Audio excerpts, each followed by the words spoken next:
AP DWCET 2026 or Andhra Pradesh diploma in elementary education 2026 admission process సంబంధించి రీసెంట్గా మనకు ఎంట్రన్స్ టెస్ట్కి సంబంధించిన రిజల్ట్ అయితే డిక్లేర్ చేయడం జరిగింది. ఈ వీడియోలో మనకు సంబంధించి మన యొక్క రిజల్ట్ ఏ విధంగా వెరిఫై చేసుకోవాలి అనే ఇన్ఫర్మేషన్తో పాటు సో మీకు ఎన్ని మార్క్స్ రావడం జరిగింది, మీ ర్యాంక్ ఎంత అనే టాపిక్ గురించి డీటెయిల్గా తెలుసుకుందాం. అండ్ సేమ్ టైం మీకు వచ్చిన ర్యాంక్కి, మీకు వచ్చిన మార్క్స్కి సో మీకు అనుకున్న కాలేజ్లో సీట్ వస్తుందా రాదా అనే టాపిక్ గురించి కూడా లిటిల్ బిట్ డిస్క్రిప్షన్లో అయితే డీటెయిల్గా అయితే తెలుసుకుందాం. Welcome to the masters education. నేను మీ సత్య. ప్రజెంట్ వచ్చేసి మనం ఏపీ డీడబ్ల్యూసెట్ 2026 సంబంధించిన అఫీషియల్ వెబ్సైట్లో అయితే ఉన్నాం. అఫీషియల్ వెబ్సైట్ లింక్ మేము డిస్క్రిప్షన్లో అయితే ఇచ్చేసాము. వన్స్ మీరు లింక్ అనేది ఓపెన్ చేసినట్లయితే మన యొక్క సిస్టమ్ స్క్రీన్ కానీ మొబైల్ స్క్రీన్ కానీ ఈ విధంగా అయితే డిస్ప్లే అవుతుంది.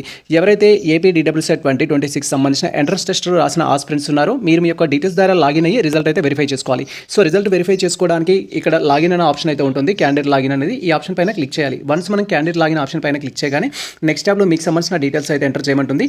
సో ఇక్కడ మీరు క్లియర్గా అబ్జర్వ్ చేయొచ్చు. సో ఇక్కడ మీకు వచ్చేసి మీ యొక్క ఏపీ డీడబ్ల్యూసెట్కి సంబంధించిన క్యాండిడేట్ యొక్క ఐడి అనేది కన్ఫర్మ్ చేసుకోవాలి, డేట్ ఆఫ్ బర్త్ అనేది కన్ఫర్మ్ చేసుకోవాలి. సో మీ యొక్క ఐడి, డేట్ ఆఫ్ బర్త్ అనేది ఎంటర్ చేయడం కంప్లీట్ అయిన తర్వాత క్యాప్చా అయితే ఈ విధంగా ఉంటుంది. క్యాప్చా అనేది ఇక్కడ ఎంటర్ చేసి గెట్ డీటెయిల్స్ పైన క్లిక్ చేయాలి.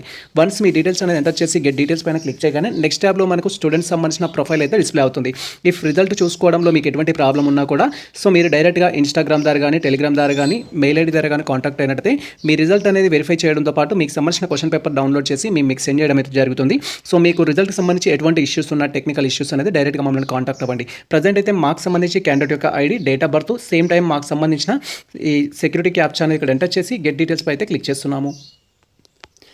సో ఇక్కడ మీరు డేట్ ఆఫ్ బర్త్ ఎంటర్ చేసేటప్పుడు కూడా ఫస్ట్ వచ్చేసి మీరు ఏ ఇయర్లో అయితే జన్మించడం జరిగిందో ఆ ఇయర్ అనేది సెలెక్ట్ చేసుకోవాలి యాజ్ పర్ అప్లికేషన్ ప్రకారం. ఫర్ ఎగ్జాంపుల్ సో మాది వచ్చేసి ఇక్కడ 2008 అనుకున్నట్టయితే 2008 అనేది సెలెక్ట్ చేసుకోవాలి. అండ్ నెక్స్ట్ వచ్చేసి మీకు సంబంధించిన మంత్ సెలెక్ట్ చేసుకోవాలి. మంత్ సెలెక్ట్ చేసుకోవడానికి ఇక్కడ యారో మార్క్స్ అయితే ఉంటాయి left side, right side. Present July అయితే డిస్ప్లే అవుతుంది. సో మీకు జనవరి, మార్చ్ రావాలంటే లెఫ్ట్ సైడ్ క్లిక్ చేయాలి. ఒకవేళ ఆగస్టు, సెప్టెంబర్ లాంటివి కావాలంటే రైట్ సైడ్ అయితే క్లిక్ చేసి మీరు మీ మంత్ అయితే చేంజ్ చేసుకోవాలి. సో మాది వచ్చేసి ఇక్కడ డేట్ అయితే కన్ఫర్మ్ చేసుకున్నాం. మా యొక్క డేట్ ఆఫ్ బర్త్ అనేది సో 2008 సెప్టెంబర్ 20 అయితే డేట్ ఆఫ్ బర్త్. సో ఆ విధంగా మేము కన్ఫర్మ్ చేసుకున్నాము. వన్స్ ఈ విధంగా మనకు సంబంధించిన రిజిస్ట్రేషన్ ఐడి అండ్ క్యాండిడేట్ సంబంధించిన డేట్ ఆఫ్ బర్త్ అండ్ అక్కడ ఇచ్చిన క్యాప్చా అని ఎంటర్ చేసి లాగిన్ పైన క్లిక్ చేయగానే నెక్స్ట్ ట్యాబ్లో ఈ విధంగా మనకు క్యాండిడేట్ యొక్క డీటెయిల్స్ అయితే డిస్ప్లే అవుతుంది. దాంతోపాటు మనకు లెఫ్ట్ సైడ్ కార్నర్లో డిఫరెంట్ ఆప్షన్స్ అయితే ఉంటాయి. హోమ్ అనేది ఉంటుంది, క్యాండిడేట్ సర్వీస్ అనే ఆప్షన్ అయితే ఉంటుంది. మనం ఫస్ట్ క్యాండిడేట్ సర్వీస్ ఆప్షన్ పైన క్లిక్ చేయాలి. వన్స్ మనం క్యాండిడేట్ సర్వీస్ ఆప్షన్ పైన క్లిక్ చేయగానే నెక్స్ట్ డీటెయిల్స్ ఎనేబుల్ అవుతాయి. మీకు ఇక్కడ ప్రింట్ అప్లికేషన్ ఫామ్ అంటూ, రెస్పాన్స్ షీట్ డౌన్లోడ్ అంటూ, ర్యాంక్ కార్డ్ అంటూ ఆప్షన్ అయితే ఉంటుంది. ఫస్ట్ మీరు మీ యొక్క ర్యాంక్ కార్డ్ అయితే డౌన్లోడ్ చేసుకోవాలి. ర్యాంక్ కార్డ్ డౌన్లోడ్ చేసుకోవడానికి ఇక్కడ ర్యాంక్ కార్డ్ ఆప్షన్ పైన క్లిక్ చేయాలి. వన్స్ మనం ర్యాంక్ కార్డ్ ఆప్షన్ పైన క్లిక్ చేయగానే కంప్లీట్గా మీకు ఏపీ డీడబ్ల్యూసెట్కి సంబంధించిన ర్యాంక్ కార్డ్ యొక్క ప్రివ్యూ అయితే డిస్ప్లే అవుతుంది. ఈ థింగ్స్ మీరు ఒకసారి అయితే వెరిఫై చేసుకోవాలి. ఫస్ట్ మీకు ఇక్కడ డౌన్లోడ్ ర్యాంక్ కార్డ్ అనే ఆప్షన్ అయితే ఉంటుంది టాప్లో. ఈ ఆప్షన్ పైన క్లిక్ చేసి మీరు ర్యాంక్ కార్డ్ అయితే డౌన్లోడ్ చేసి పెట్టుకోవాలి. ఇఫ్ మీ మొబైల్లో కనుక ర్యాంక్ కార్డ్ డౌన్లోడ్ అయినట్టు కానట్లయితే డైరెక్ట్గా మీరు మమ్మల్ని ఇన్స్టాగ్రామ్ ద్వారా కానీ, టెలిగ్రామ్ ద్వారా కానీ, మెయిల్ ఐడి ద్వారా కానీ కాంటాక్ట్ అయితే మీ ర్యాంక్ కార్డ్ డౌన్లోడ్ చేసి మీకు అయితే సెండ్ చేయడం జరుగుతుంది. ఇక్కడ మీరు క్లియర్గా అబ్జర్వ్ చేయొచ్చు. ర్యాంక్ కార్డ్లో మనకు సంబంధించిన ఆల్ డీటెయిల్స్ అయితే ఉంటాయి. సో ఇక్కడ మీకు సంబంధించిన ఇన్ఫర్మేషన్ కూడా ఉంటుంది, టోటల్ మార్క్స్ అంటూ, అండ్ అదేవిధంగా మీ ర్యాంక్ అయితే ఉంటుంది. సో ఎవరైతే ఎంట్రన్స్ టెస్ట్ రాసి క్వాలిఫైడ్ అయిన క్యాండిడేట్స్ ఉంటారో వారికి ఈ విధంగా క్వాలిఫైడ్ అనేది రావడం జరుగుతుంది. ఇఫ్ మీ యొక్క క్వాలిఫైడ్ మార్క్స్ వచ్చినట్టయితే, మరి క్వాలిఫైడ్ మార్క్స్ ఎన్ని అని మీరు క్వైరీ చేసినట్టయితే ఎస్సీ ఎస్టీ స్టూడెంట్స్ అయినట్టయితే 25 ఈక్వల్గా కానీ ప్లస్ కానీ వస్తే క్వాలిఫై అవుతారు.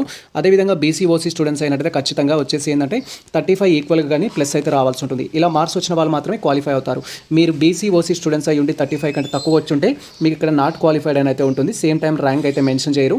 అదేవిధంగా ఎస్సీ ఎస్టీ స్టూడెంట్స్ అయ్యి ఉండి మీరు 25 మార్క్స్ కంటే తక్కువ వచ్చినట్టయితే ఇక్కడ క్వాలిఫైడ్ అని అయితే ఉండదు. సేమ్ టైం మీకు సంబంధించిన ర్యాంక్ కూడా మెన్షన్ చేయరు. సో మీకు ఇక్కడ క్వాలిఫైడ్ అని వచ్చి ర్యాంక్ వచ్చినట్టయితే సో ఎగ్జామ్ రాసిన ప్రతి ఆస్పిరెంట్స్ అయితే క్వాలిఫై అయినట్టు. ఎవరికైతే అక్కడ ర్యాంక్ వచ్చి క్వాలిఫైడ్ అని ఉంటుందో వాళ్ళు క్వాలిఫైడ్ అయినట్టుగా కన్సిడర్ చేయాలి. ఆ విధంగా క్వాలిఫైడ్ అయిన క్యాండిడేట్స్ ఎవరైతే ఉంటారో నెక్స్ట్ మీరు సర్టిఫికేట్ వెరిఫికేషన్ కోసం అయితే రెడీ అవ్వాల్సి ఉంటుంది. ఫస్ట్ మనకు సంబంధించి డీడబ్ల్యూసెట్కి సంబంధించిన వెబ్ ఆప్షన్స్ పెట్టుకోవడానికి కాలేజెస్ లిస్ట్ అయితే రిలీజ్ చేయడం జరుగుతుంది. కాలేజెస్ లిస్ట్ రిలీజ్ చేసిన తర్వాత మీరు ఏ కాలేజెస్లో అయితే జాయిన్ అవ్వాలనుకుంటారో ఆ కాలేజెస్ లిస్ట్ అనేది రెడీ చేసి పెట్టుకోవాలి. రెడీ చేసి పెట్టుకున్న తర్వాత వెబ్ ఆప్షన్స్కి డేట్స్ ఇస్తారు. డేట్స్ ఇచ్చిన తర్వాత మనం వెబ్ ఆప్షన్స్ పెట్టుకోవాల్సి ఉంటుంది. వెబ్ ఆప్షన్స్ ఏ విధంగా పెట్టాలనేది కూడా మేము కంప్లీట్ గైడ్లైన్స్ తోటి డీటెయిల్ వీడియో అయితే చేస్తాము. అండ్ వెబ్ ఆప్షన్స్ పెట్టుకోవడానికి కూడా కంప్లీట్ ఆన్లైన్ అప్లికేషన్ సర్వీస్ కూడా ప్రొవైడ్ చేస్తాం. దానికోసం మీరు డైరెక్ట్గా మనం ఇన్స్టాగ్రామ్, టెలిగ్రామ్ ద్వారా కాంటాక్ట్ అయితే మీకు సర్వీస్ ప్రొవైడ్ చేయడం అయితే జరుగుతుంది. ప్రజెంట్ మీరు చేయాల్సింది ఏం లేదు, ఫస్ట్ రిజల్ట్ అనేది వెరిఫై చేసుకోండి. రిజల్ట్ ప్రకారం మీరు క్వాలిఫై అయ్యారా లేదా అనేది తెలుసుకోండి. క్వాలిఫై మీకు ర్యాంక్ వచ్చినట్టయితే సో మీరు క్వాలిఫై అయినట్టయితే సో నెక్స్ట్ ప్రొసీజర్ వచ్చేసి సర్టిఫికేట్ వెరిఫికేషన్కి రెడీ అవ్వాలి. రిక్వైర్డ్ డాక్యుమెంట్స్ అయితే రెడీ చేసి పెట్టుకోవాలి.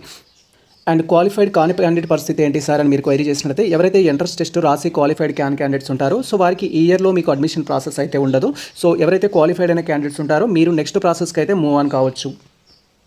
సో ఈ విధంగా మీరు ర్యాంక్ కార్డ్ అయితే డౌన్లోడ్ చేసుకుంటారు. క్వశ్చన్ పేపర్ కూడా డౌన్లోడ్ చేయాలి అంటే ఇక్కడ మనకు క్యాండిడేట్ సర్వీస్ ఆప్షన్ అయితే ఉంటుంది. ఈ ఆప్షన్ పైన క్లిక్ చేయాలి. వన్స్ మనం క్యాండిడేట్ సర్వీస్ ఆప్షన్ పైన క్లిక్ చేయగానే మళ్ళీ ఇక్కడ డౌన్లోడ్ రెస్పాన్స్ షీట్ అనే ఆప్షన్ అయితే ఉంటుంది. ఇక్కడ మీరు క్లియర్గా అబ్జర్వ్ చేయొచ్చు.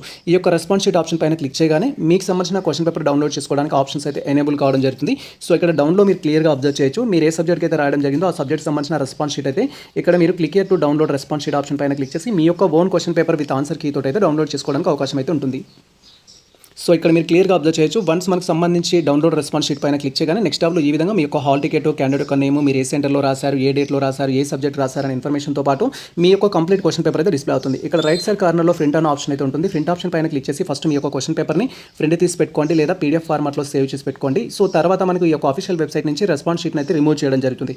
ఒకవేళ మీరు ఏ విధంగా ఎగ్జామ్ రాశారు, ఎన్ని క్వశ్చన్స్ కరెక్ట్ ఆన్సర్ పెట్టారు, ఎన్ని క్వశ్చన్స్కి రాంగ్ ఆన్సర్ పెట్టారు అనేది తెలుసుకోవడం కోసం క్రాస్ చెక్ చేయడానికి ఇలా మీరు స్క్రీన్ అయితే స్క్రోల్ చేసి డీటెయిల్స్ అయితే వెరిఫై చేసుకోవచ్చు. ఫస్ట్ క్వశ్చన్ మీరు ఇక్కడ క్లియర్గా అబ్జర్వ్ చేయొచ్చు. సో సీరియల్ నెంబర్ 1లో వచ్చేసి మనకు క్వశ్చన్ అయితే ఈ విధంగా ఇవ్వడం జరిగింది. దానికి 4 ఆప్షన్స్ ఇచ్చారు. 4 ఆప్షన్స్కి సబ్ ఆప్షన్స్ అయితే ఇవ్వడం జరిగింది. సో ఇక్కడ మనకు ఫస్ట్ వన్ కరెక్టా, సెకండ్ వన్ కరెక్ట్ అనేది ఏ విధంగా తెలుస్తుందంటే, సో ఈ 4 ఆప్షన్స్కి వాళ్ళు రిలీజ్ చేసిన కీ ప్రకారం కరెక్ట్ వన్ వచ్చేసి ఫస్ట్ వన్ అనేది correct answer. But candidate exam రాసేటప్పుడు ఏ ఆప్షన్ పెట్టారని ఇక్కడ మీరు తెలుసుకోవచ్చు. ఇక్కడ మీరు క్లియర్గా అబ్జర్వ్ చేయొచ్చు. కీ ప్రకారం కరెక్ట్ ఆన్సర్ వచ్చేసి ఫస్ట్ వన్ అనేది ఇవ్వడం జరిగింది. క్యాండిడేట్ ఎగ్జామ్ రాసేటప్పుడు థర్డ్ ఆప్షన్ అయితే పెట్టడం జరిగింది. కాబట్టి మీరు రాంగ్ ఆన్సర్ పెట్టారు. సో ఇలా మీరు ఏ క్వశ్చన్ కరెక్ట్ పెట్టారు, ఏ క్వశ్చన్ రాంగ్ పెట్టారని తెలుసుకోవచ్చు. ఫర్ ఎగ్జాంపుల్ సెకండ్ క్వశ్చన్ తీసుకుంటే కీ ప్రకారం సెకండ్ ఆన్సర్ కరెక్ట్, క్యాండిడేట్ వచ్చేసి ఫోర్త్ ఆప్షన్ పెట్టారు, ఇది కూడా రాంగ్ పెట్టడం జరిగింది. థర్డ్ క్వశ్చన్ తీసుకున్నట్టయితే క్యాండిడేట్ అనేవారు ఫోర్త్ ఆప్షన్ పెట్టడం జరిగింది. కీ ప్రకారం కూడా ఫోర్త్ ఆప్షన్ అయితే కరెక్ట్. సో వాళ్ళు ఇచ్చిన కీకి మీరు పెట్టిన ఆప్షన్స్కి మ్యాచ్ అయింది కాబట్టి ఒక క్వశ్చన్ కరెక్ట్ అనమాట. టోటల్గా ఎన్ని క్వశ్చన్స్ కరెక్ట్ అయ్యాయని తెలుసుకోవడానికి ఇది అయితే యూజ్ అవుతుంది. కొన్నిసార్లు సో మనం క్వశ్చన్స్ కరెక్ట్ పెట్టినప్పటికీ కూడా ఆన్సర్ కీలో మిస్టేక్స్ కూడా ఇస్తారు. అలా ఇస్తే మనం ఆబ్జెక్షన్ చెప్పొచ్చు. బట్ ఆబ్జెక్షన్ చెప్పడానికి మనకు వాళ్ళు ఛాన్స్ అయితే ఇవ్వలేదు. ఫైనల్ కీనే పెట్టడం జరిగింది డైరెక్ట్గా. మీరు ఫస్ట్ కీలో ఏమైనా మిస్టేక్స్ ఉన్నాయనేది డౌట్ మీకు ఉన్నట్టయితే డైరెక్ట్గా మమ్మల్ని ఇన్స్టాగ్రామ్ ద్వారా కానీ, మెయిల్ ఐడి ద్వారా కానీ, టెలిగ్రామ్ ద్వారా కాంటాక్ట్ అయితే మీకు సంబంధించిన సబ్జెక్ట్ యొక్క డీటెయిల్స్ అనేది వెరిఫై చేసి మీకు గైడ్ అయితే చేయడం జరుగుతుంది. ఇది ప్రజెంట్ మనకు సంబంధించిన క్లియర్ కట్ ఇన్ఫర్మేషన్ అయితే. జస్ట్ ఏపీ DWSETకి సంబంధించిన రిజల్ట్ ఏ విధంగా వెరిఫై చేసుకోవాలి అండ్ మీకు ఎన్ని మార్క్స్ వచ్చాయి, మీ ర్యాంక్ ఎంత అనేది ఏ విధంగా తెలుసుకోవాలనే ఇన్ఫర్మేషన్తో పాటు మీరు క్వాలిఫై అయ్యారా లేదా అని తెలుసుకునే ప్రాసెస్, సేమ్ టైం మీ యొక్క ఓన్ క్వశ్చన్ పేపర్ డౌన్లోడ్ చేసుకునే ప్రాసెస్ అయితే. అండ్ నెక్స్ట్ వచ్చేసి మనకు సర్టిఫికేట్ వెరిఫికేషన్ అయితే ఉంటుంది. సర్టిఫికేట్ వెరిఫికేషన్ కంటే ముందు మనం వెబ్ ఆప్షన్స్ పెట్టుకోవడం అయితే ఉంటుంది. ఎవరైతే వెబ్ ఆప్షన్స్ పెట్టుకొని బేస్డ్ ఆన్ ర్యాంక్ను బట్టి, కేటగిరీని బట్టి సీట్ అలాట్ అయిన క్యాండిడేట్స్ ఉంటారో మీరు సర్టిఫికేట్స్ కూడా రెడీ చేసుకోవాల్సి ఉంటుంది. సర్టిఫికేట్స్ అంటూ ఏం లేదు, డైరెక్ట్గా మీకు సంబంధించిన ర్యాంక్ కార్డ్ కావాల్సి ఉంటుంది, తర్వాత మీకు సంబంధించిన హాల్ టికెట్ కావాల్సి ఉంటుంది అండ్ మీకు సంబంధించిన అప్లికేషన్ ఫామ్ అయితే కావాల్సి ఉంటుంది.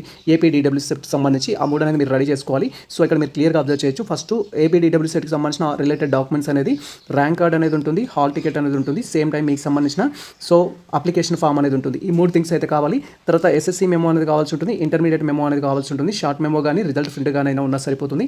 తర్వాత మీకు TC అయితే కావాల్సి ఉంటుంది. నెక్స్ట్ వచ్చేసి మీరు క్యాస్ట్ సర్టిఫికేట్ దేనికైతే ఎలిజిబుల్ అవుతారా క్యాస్ట్ కావాలి, ఇన్కమ్ సర్టిఫికేట్ కావాల్సి ఉంటుంది బేస్డ్ ఆన్ మీ యొక్క ఇన్కమ్ లెవెల్ బట్టి. తర్వాత మీకు సంబంధించిన ఆధార్ కార్డ్ అయితే కావాల్సి ఉంటుంది అండ్ బోనఫైడ్ సర్టిఫికేట్స్ కావాల్సి ఉంటుంది. దట్ ఈస్ ఫస్ట్ క్లాస్ నుంచి 12th క్లాస్ వరకు మీ యొక్క బోనఫైడ్ సర్టిఫికేట్స్ కానీ, స్టడీ కండక్ట్ సర్టిఫికేట్స్ కానీ కావాల్సి ఉంటుంది. ఒకవేళ మీరు EWS స్టూడెంట్స్ అయితే EWS సర్టిఫికేట్ కావాలి, ఒకవేళ EBC స్టూడెంట్స్ అయితే EBC స్టూడెంట్ ఆ సర్టిఫికేట్స్ కావాలి. ఒకవేళ మీరు స్పెషల్ కేటగిరీ NCC కానీ, క్యాప్ కానీ, పర్సన్స్ విత్ డిజబిలిటీ కానీ ఉన్నట్టు ఆ రిలవెంట్ డాక్యుమెంట్స్ కూడా మీరు రెడీ చేసి పెట్టుకోండి. ఎవరైతే క్వాలిఫైడ్ క్యాండిడేట్స్ ఉంటారో నెక్స్ట్ ప్రాసెస్ కోసం ఫస్ట్ మనకు వెబ్ ఆప్షన్స్ ప్రాసెస్ ఉంటుంది and after that certificate verification ఉంటుంది. వెబ్ ఆప్షన్స్ పెట్టుకొని సీట్ అలాట్ అయిన క్యాండిడేట్స్ ఎవరైతే ఉంటారో వారికి సర్టిఫికేట్ వెరిఫికేషన్ ప్రాసెస్ అయితే ఉంటుంది. ఇది మనకు సంబంధించిన కంప్లీట్ ప్రాసెస్. దీనికి సంబంధించి మీకు ఎటువంటి డౌట్స్ ఉన్నా కామెంట్ సెక్షన్లో కామెంట్ చేయండి. సో ఇది ప్రజెంట్ మనకు సంబంధించిన ఇన్ఫర్మేషన్ అయితే.